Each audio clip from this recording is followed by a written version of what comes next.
My name is Jenna, and at 28 years old, I never imagined I would be lying in a hospital bed, clutching my belly as the monitor alarms echo around me. My hands shake as I type into the family group chat. I'm going into labor early. Can anyone be here for me? Before I go on, leave me a comment letting me know where you're watching from, or hit subscribe if you've ever felt let down by the people who are supposed to show up for you. Within seconds, my sister sends a smiling vacation photo, cocktail in hand. My mother's reply follows a moment later. This trip has been planned for months. That silence tells me everything. Sitting there, I realize their priorities are lined up as clearly as ever. And the truth is, those priorities don't just appear that night. They have been established long before. I think I know my family. I am wrong. Growing up, the roles in my family are never spoken out loud, but they are written into everything we do. My sister, Lucy, is the baby, the carefree one who can get away with almost anything. If she forgets an assignment, no one panics. It's brushed off as just Lucy. If she wants something, it seems to magically appear, whether that's help for cheerleading or the perfect outfit for a big event. My brother, Ryan, is the achiever, the golden child. His accomplishments aren't just his own. They are held up as symbols of the family's success. Every certificate and award makes it onto the fridge or into conversations with relatives. His talents are nurtured, encouraged, and often boosted with whatever support he needs.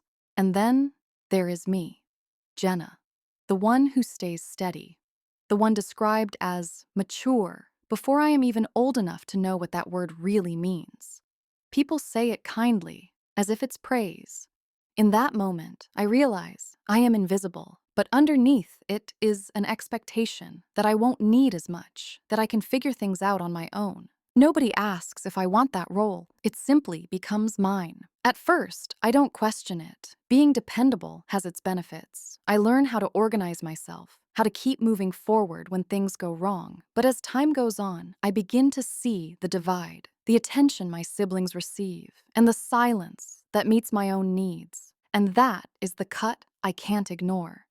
Lucy has whole weekends built around making her activities work. Ryan has every obstacle smoothed away before it slows him down. When it comes to me, the answer is often no, or worse, an assumption that no answer is needed at all.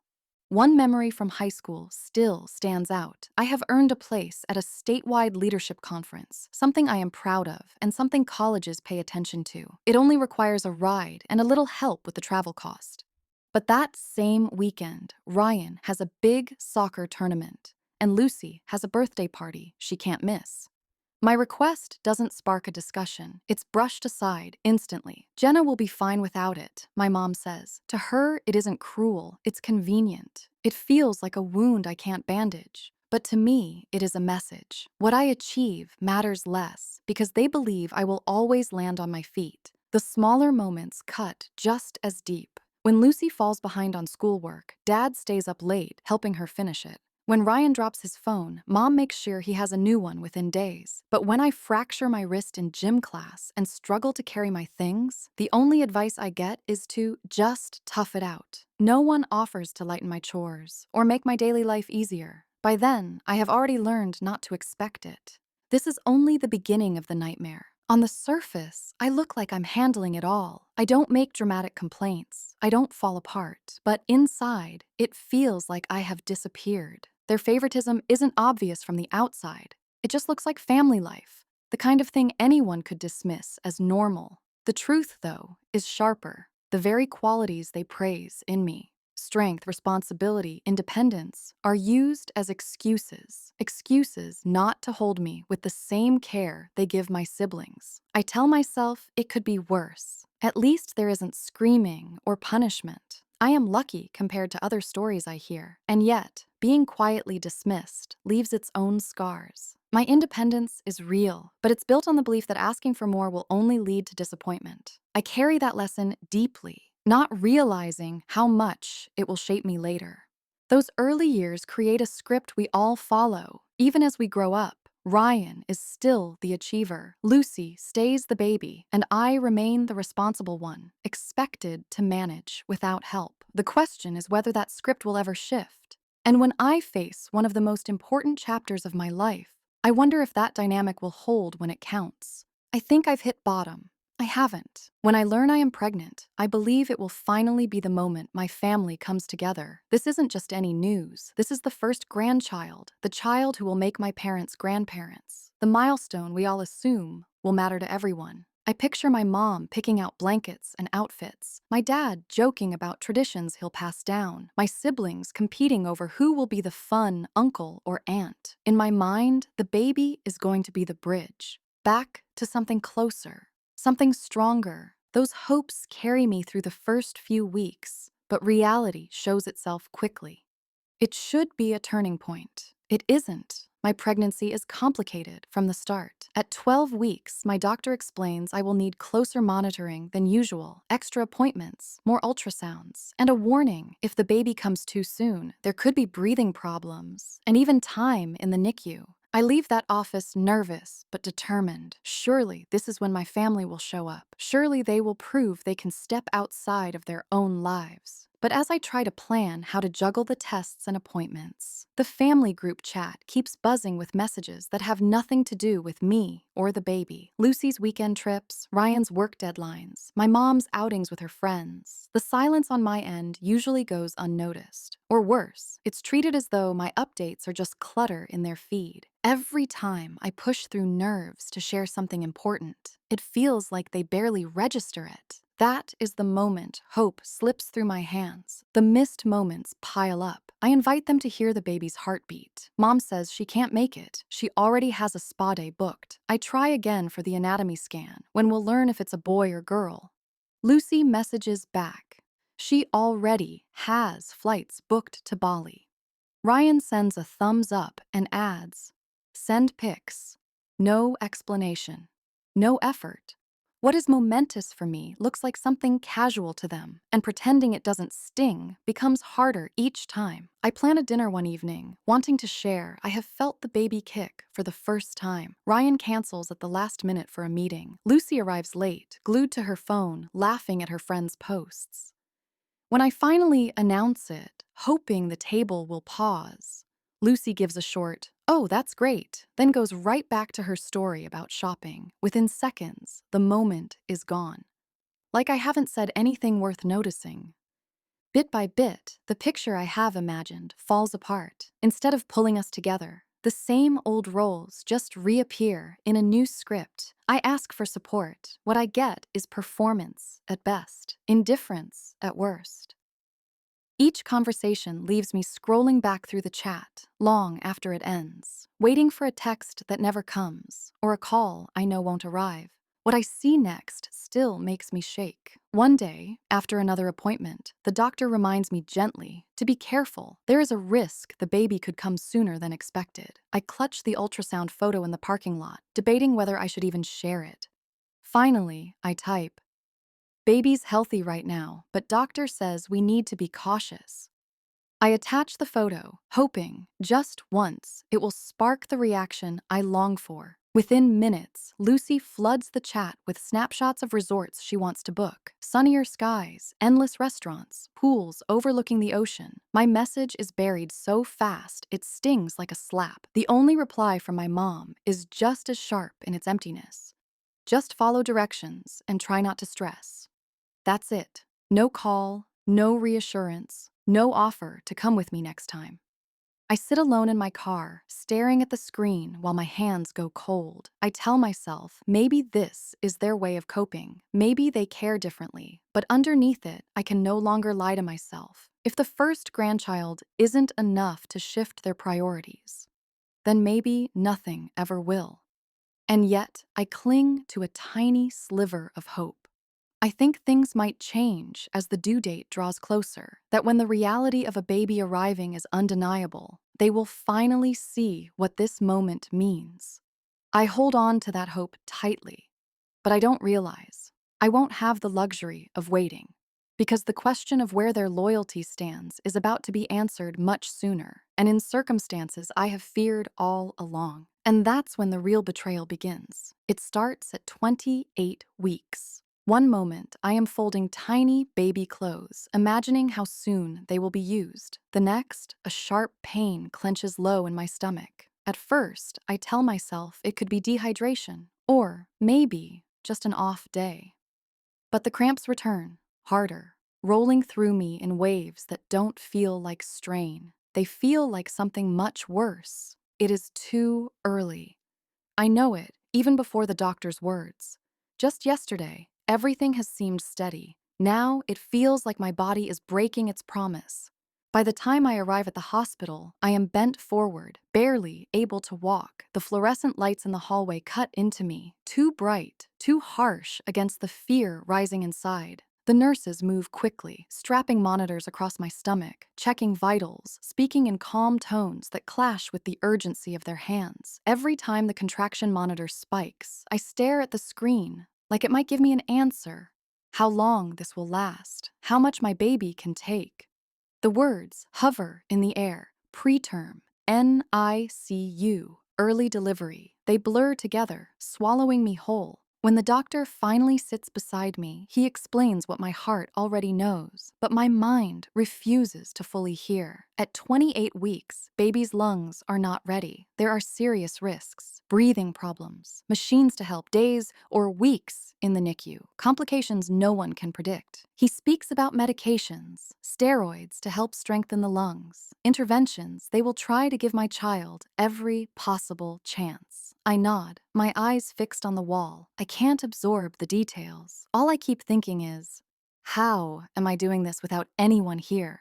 This is the nightmare I have pushed to the back of my mind, and now it's unfolding, and I am alone in the center of it. That's when everything changes. The monitors beep steadily, but every second drags longer than the last. Nurses adjust wires, tighten straps, carefully announce each next step. Their steadiness is meant to comfort me, but there's a silence no medical care can replace.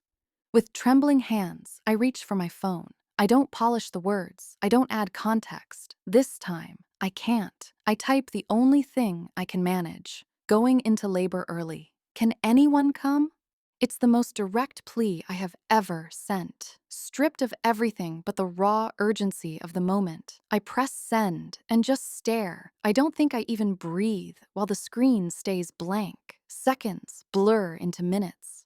My phone vibrates in my palm, each time jolting me with a collision of hope and dread. Surely someone will understand what this means. Surely someone will drop everything. That's what family is supposed to do, isn't it? I keep waiting for the words that will tell me I'm not invisible here, that someone has heard me crying out. Their answer shatters me completely. The first response lands after what feels like forever. It isn't a sentence, it's a photo. My sister, cocktail in hand, standing on a beach in Bali. The caption chirps with playfulness, so staggeringly out of place, it feels like cruelty. I blink at her smile, lit by the setting sun, and wonder how her reality can look so easy while mine collapses in that sterile, humming room. Then comes my mother's reply, a sentence, flat, practical, detached. This trip has been planned for months. That's it. No reassurance, no hint of care, just a justification, as if the calendar carries more weight than the premature birth of her very first grandchild. My chest tightens as I read it once, then again, not sure whether to laugh or scream, to sit in a hospital bed, wires glued to my skin, contractions tearing through me, and realize that all I warrant is an excuse. It hollows me out more quickly than the fear itself has. In that instant, I understand something I haven't wanted to admit. I have given them the clearest chance to show up, and they have answered with absence dressed as explanations. Nurses hustle, machines buzz, my body clenches again with the next contraction. But inside me, something shifts. Betrayal cuts deeper than pain, and the truth settles in, stripped bare. They are not coming. Not now. Not when it matters most. I am completely and utterly alone. I can still remember the sting of that moment, watching the delivery room door and realizing what it means to be alone. And as the contractions mount, one thought echoes louder than the machines around me. I have sent out the plea, but what they send back tells me everything I need to know. The contractions surge as the hours pass. Each one tightens my chest, draining what little strength I have left. Every time the door swings open for a nurse or doctor, a flicker of hope rises in me. Maybe this time, someone familiar will follow behind them. Maybe my mom will rush to my side. Maybe my brother will pull up a chair. Maybe Lucy will stumble in late, sunglasses slipping down her nose. But no one comes. The only voices in that room belong to nurses, calling out instructions, trying to steady me with encouragement. Their words are kind, their hands are gentle, but they aren't the voices I have grown up needing. The space that should be filled with family warmth is instead overtaken by monitors, beeping in steady rhythm. The sound amplifies how empty it really is. Between pushes, I can hear echoes from outside the room. Doors closing, heels clicking down the corridor, laughter from visitors waiting to meet new babies. Other mothers have parents pacing nervously, siblings trading guesses about who will hold the newborn first, partners texting updates across the waiting room. I have none of that. My waiting area is empty. No relatives leaning against the wall, clutching coffee cups. No one pacing just outside. The contrast is heavier than the pain itself. The medical staff move around me with efficient urgency. Every time the baby's heart rate dips on the monitor, they adjust. Steady, but focused. Speaking quickly to each other in clipped tones. My body trembles from exhaustion. My mind spirals with fear. This is supposed to be the moment every expectant mother imagines, her child's arrival into waiting arms, greeted with cheer. Instead, as my son enters the world, that moment is paired with the reality of prematurity. Then I meet the person who saves me. He is so small, impossibly fragile, his body quickly surrounded by hands working to keep him stable. They place a mask over his tiny face, wires and leads secured around him within minutes. He is wheeled beneath the glow of equipment, his every breath counted for and guarded. The relief when the doctor assures me he is alive washes through me, but it doesn't clear everything away. My baby is stable for now. Tears burn through the exhaustion on my face. Tears from gratitude and devastation all at once. Gratitude that he is here, that he has fought to take those first breaths. Grief that not a single person I love is here to see it, to stand witness to his fight, to share this fragile victory. The neon cries of my newborn ring sharp against a backdrop of absence. When a nurse finally places him in my arms for those first brief minutes, I feel both shattered and remade. His skin pressed to mine, his fingers curl against my chest with a strength that doesn't seem possible given his size. Love for him breaks me wide open, but alongside that, love comes a hollowness I have never known before. This is the first grandchild, my child's first breaths, and my family has chosen something else over being here. That truth presses harder than any contraction I have endured. With his tiny body nestled into me, I ask myself questions I never want to face. Why don't I matter enough? Why doesn't he matter enough? Why is the first moment of his life less urgent to them than a vacation itinerary or a cocktail photo? I want joy to claim every corner of me, but the ache of their absence seeps into the cracks, dulling what could be whole. Will I ever share this story with him one day? Will I say it's the happiest day of my life because it's the day I meet him? Or will I admit it's also the loneliest, defined not just by who is there, but by who isn't? Both truths feel interlocked, joy and abandonment folded into a single night I will never forget. What lingers afterward isn't just the sight of my baby's face, it's the absence of what is missing around us. No laughter, no footsteps rushing in, no chorus to welcome him. The void speaks louder than any cheer ever could. That night is split cleanly between two realities, the miracle pressed to my chest and the undeniable fact that I have faced it alone. As his small cry echoes into the sterile room, I realize it's both a beginning and an ending, a beginning for the life we will now fight together, an ending for the illusions I have carried about what my family could be. I sit holding him, overwhelmed not just by love, but by the sharp knowledge of who has chosen to stay away. My phone sits silent on the tray table beside me, still within reach, still waiting for the messages I think will come, and what will appear in that family chat in the hour that follows. will change everything. Their cruelty reaches a new low. When I finally open the family chat after delivery, I want to believe there might be apologies waiting, some kind of acknowledgement of what I've gone through. Instead, what I find reads less like concern and more like excuses. My mom writes first. She points out that deposits for the vacation have been made months before. She adds that cancellations aren't refundable and that she and my dad need this trip to recharge. Those words don't sound like regret.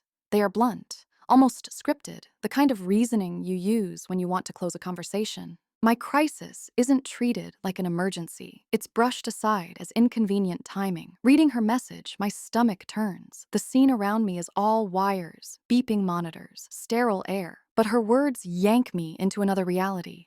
One filled with hotel check-ins and beachside meals. The contrast is unbearable. Ryan's reply comes later. He bypasses my baby altogether and goes straight into an explanation about work. He says his supervisor would have been upset if he rearranged schedules, that quarterly deadlines have stacked up, and there isn't room to step away. His response reduces my son's arrival and all the fear tangled around it to a passing inconvenience. Paperwork, office timetables, spreadsheets, those weigh heavier for him than a premature baby lying under machines, fighting to breathe. Then Lucy crosses a line I never see coming. Lucy, though, doesn't even bother disguising her choice. Her updates fill the group with vacation photos, cocktail glasses perched over ocean sunsets, poolside lounge chairs carefully posed, her smile bright against tropical backdrops. One caption reads, "Living my best life," followed by a string of hashtags that mock me as I lean back in my hospital bed, stitched and aching.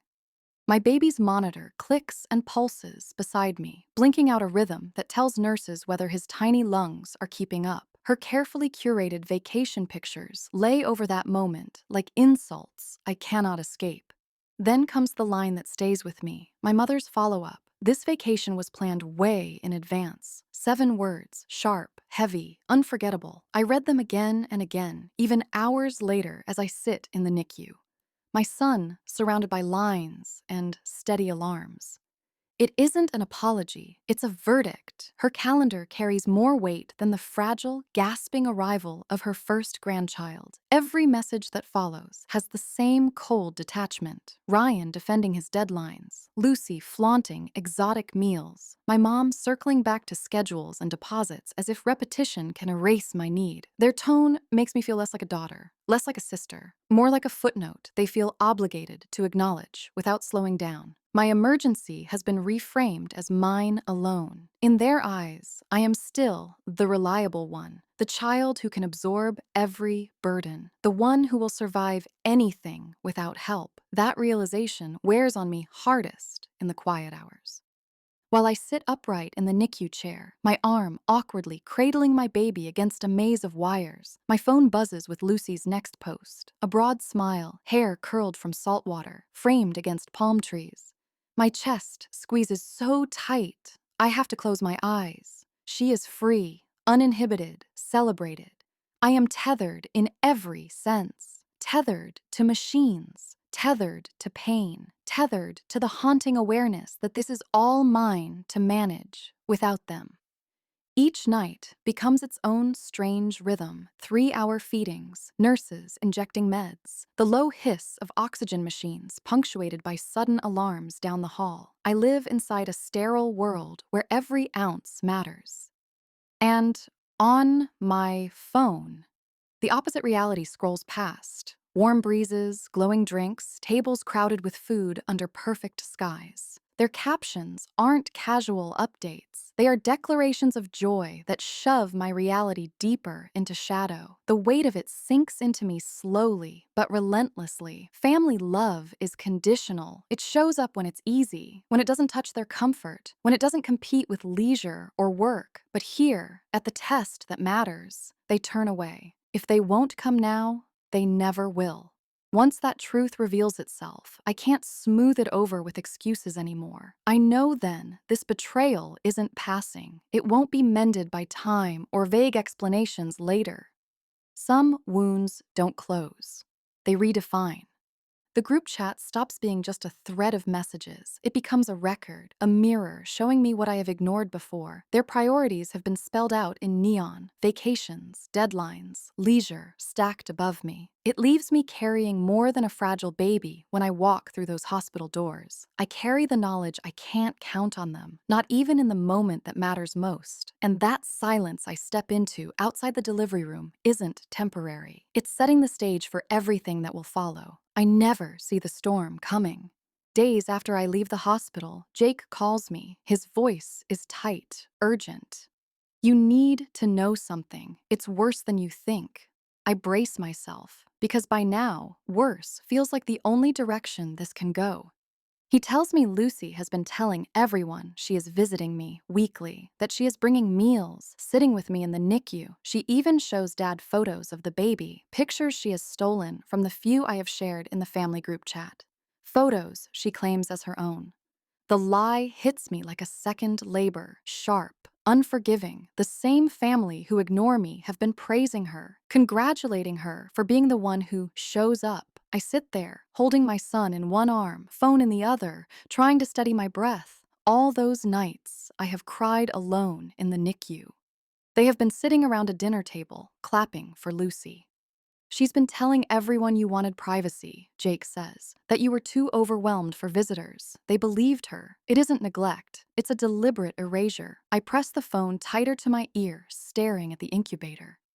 Every ounce of love and fear I have poured into my son, she has turned into a performance for herself. Jake's voice drops lower. "I told them the truth. I told them you've been alone, and they didn't believe me at first, but they're starting to. For the first time in weeks, I feel the tremor of power shifting. Not in my favor yet, but enough that the ground under Lucy is cracking.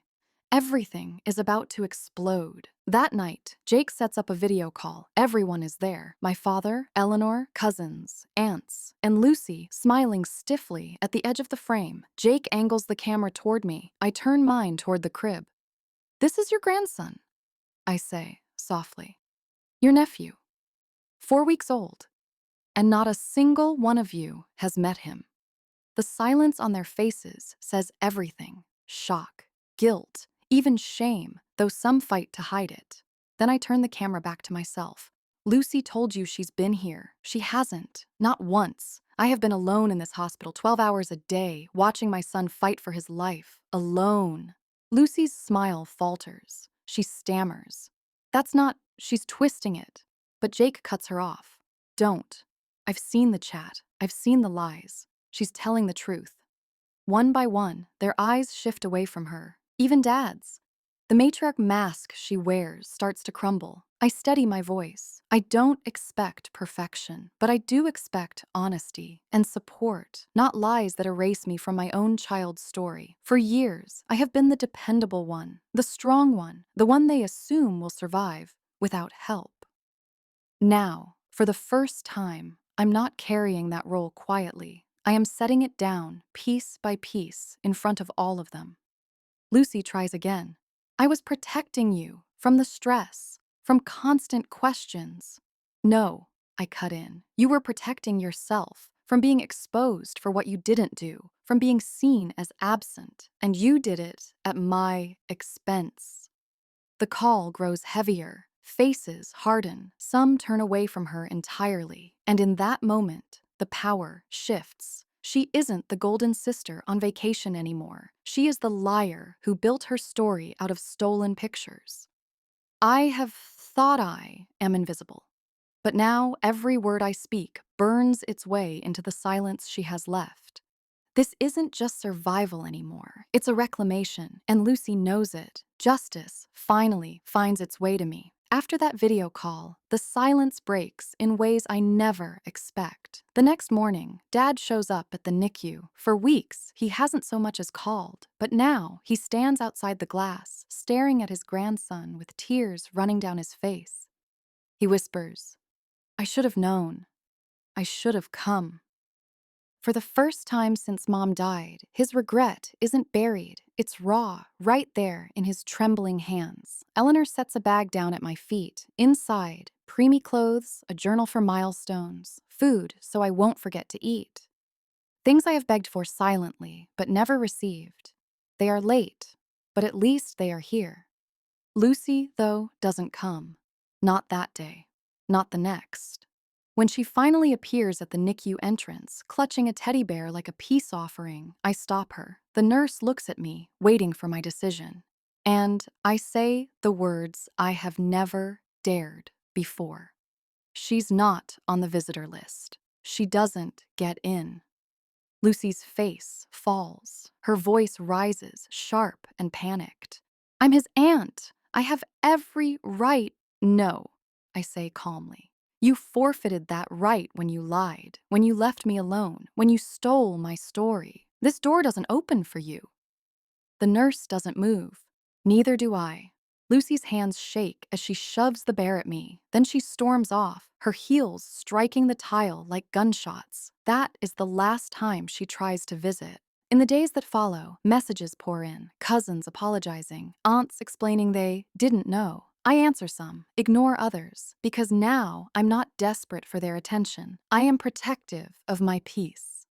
The NICU nurses still circle me like family. Jake comes every day, holding his nephew against his chest, tears falling as easily as smiles. And little by little, the circle shifts. Not bigger, but stronger, no longer built on obligation, but on choice. Lucy posts fewer vacation photos after that, and when she does, the comments aren't the same. Family members call her out, ask where she has been when it matters. The empire of her lies has collapsed, not with fire, but with truth. I no longer live in her shadow. She now lives in mine. And as Liam's tiny fingers curl around mine in that sterile room, I realize something powerful. The family I think I lost has never really existed. But the one I am building, the one forged in truth, love, and resilience, is more real than anything they can take from me.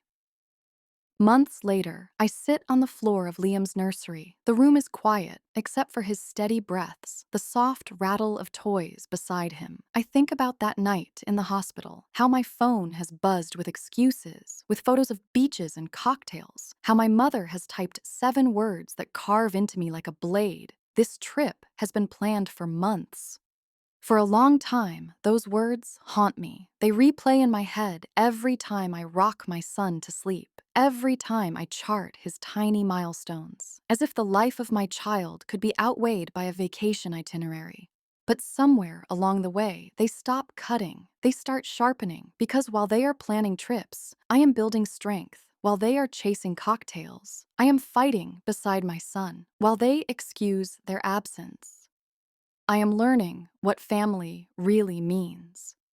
And now, as Liam curls into me, stronger with every day, I realize something I never could have seen back then. That night isn't proof that I am abandoned. It's proof that I am chosen by him. He doesn't need a crowd in the waiting room. He doesn't need cameras flashing or voices cheering. He needs me, and I show up. So when I think back to those words, this trip has been planned for months. I don't hear dismissal anymore. I hear a challenge, because this life we've built, this love that fills every corner of our days, it isn't planned, it's fought for, and it's worth more than any trip could ever be.